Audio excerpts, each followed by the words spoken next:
I recall a few years ago, people were talking about these forest rangers and all these stories coming out of them having creepy experiences in the woods.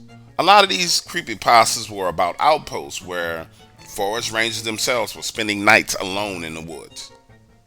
Well, let me start by saying this. That's all BS. I've been working as a forest ranger for 20 years. And there's very few situations where you find yourself out in the middle of a national forest overnight unless it's on a search and rescue mission. My encounter with Dogman happened on one such occasion.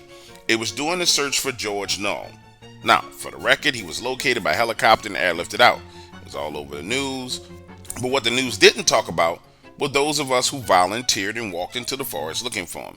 I personally spent 36 hours searching for this man before I decided it was too dangerous for me to stay. Dangerous, you may ask. Yes, I mean it was dangerous. Understand, Mount Waterman area is known for being nothing more than a day hike area, a quick getaway for people who live in the area. In and out, same day. So in order for George to go missing for multiple days, it meant something went drastically wrong. So I assumed the worst and started working areas much harder to access off the trail. And for the first time in my career, I found myself in the woods and my body completely and utterly exhausted.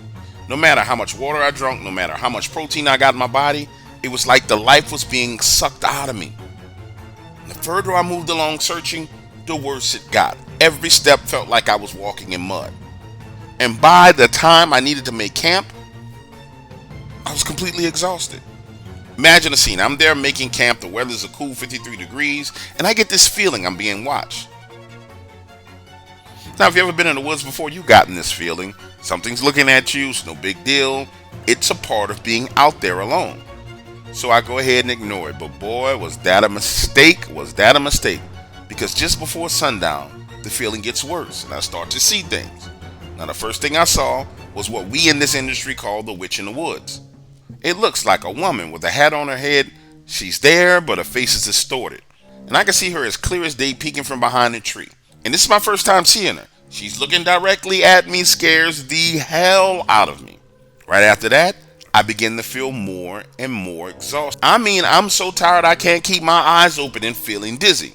Next thing I know, I'm waking up inside of my tent and don't remember going inside the tent, and it's dark outside. Listen to me, the fire that I don't remember starting is going out, and I just feel weird and disoriented. Imagine you standing there looking around, it's pitch black, and when you turn the flashlight on, you see eyes shine, the biggest eye shine that you've ever seen in the woods. It's 14 feet in the air. And if finding yourself in a situation like that is not bad enough, this is what happened next. I start to see this giant black shadow moving, circling around me, blacker than the blackness of the night. And every time I shine the light and get it on that shadow, it's just this pure mass of blackness. It's there for about 3 seconds, then it's gone. And I want to be clear with you, these are two separate things. Those eyeballs are staying right there in place, and this black mass is circling me.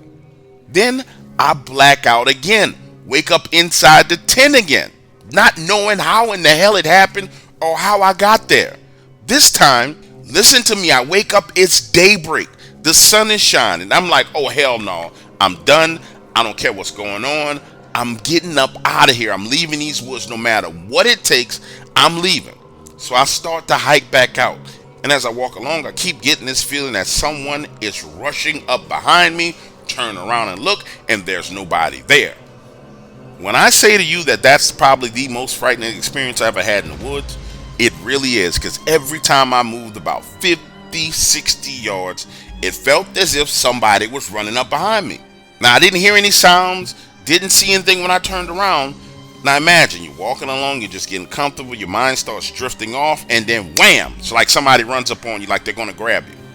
Listen to me, I found myself so scared, so frightened, that I walked zigzag. That way I could see out of the corner of my eye. That's when I saw that witch again and got my first glimpse of Dogman.